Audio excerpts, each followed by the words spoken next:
Well, Fox 2 follow up on this weekend's fatal shooting on a MetroLink train. MetroLink leaders are calling the Easter morning homicide a senseless and random act. It happened at the Forest Park to Bolivar station. We're told other passengers were on board when the gunman opened fire. Police still have not released the victim's name, and there are no suspects. Anyone with information is urged to call Crime Stoppers. New at 9, the head of MetroLink talks to Elliot Davis in the wake of that murder. Taulby Roach defends the agency's decision to take over running the failed Delmar Loop Trolley, even though Bi-State hasn't solved all the security concerns on the transit system. Here's Elliot with that story in tonight's You Paid For It. Many were skeptical back in February when Bi-State agreed to take over operation of the failed Delmar Loop Trolley that shut down. The agency is now working to get it back up and running. Critics of the deal said Bi-State already had its hands full with violence on the trains and buses. This latest killing just brings those worries back to the surface. I talked to a member of the Bi-State Board of Commissioners, Derek Keith Cox. He's the commissioner from Madison County. What does this say about Bi-State's decision to take on running the Delmar Loop Trolley? It's just another example, Elliot. We have got to stay focused on what matters. We have nothing unless we have a safe and secure system on MetroLink, on MetroBus.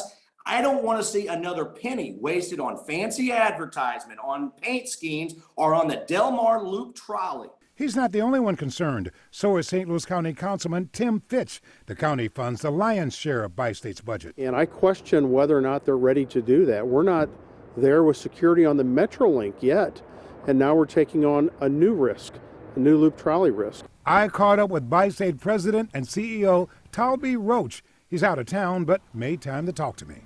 Does this point to that Bi-State made a mistake in taking on the Delmar Loop Trolley, considering you guys haven't gotten a handle on the security problems on MetroLink?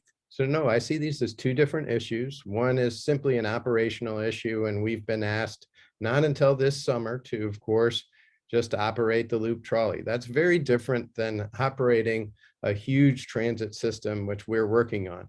But we're going to keep working on this. We're going to keep working on safety and security. It is improving. It's doing well. Bi-State will ask East West Gateway for $1.2 million in federal grant money to operate the trolley.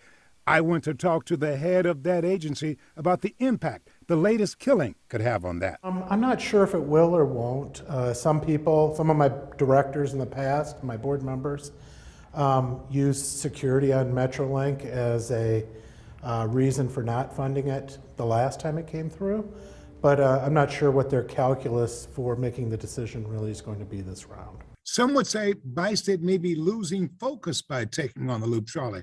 How do you answer them? We absolutely are not going to lose our focus. Look, this is our priority. Our priority is protecting our customers and working on our transit community. Now, Bi-State is looking into new security measures like putting barriers on its platform to monitor people going onto the platforms. But it's going to be a while before those ideas become reality. Of course, I'll continue to keep track on this deal. After all, you paid for it.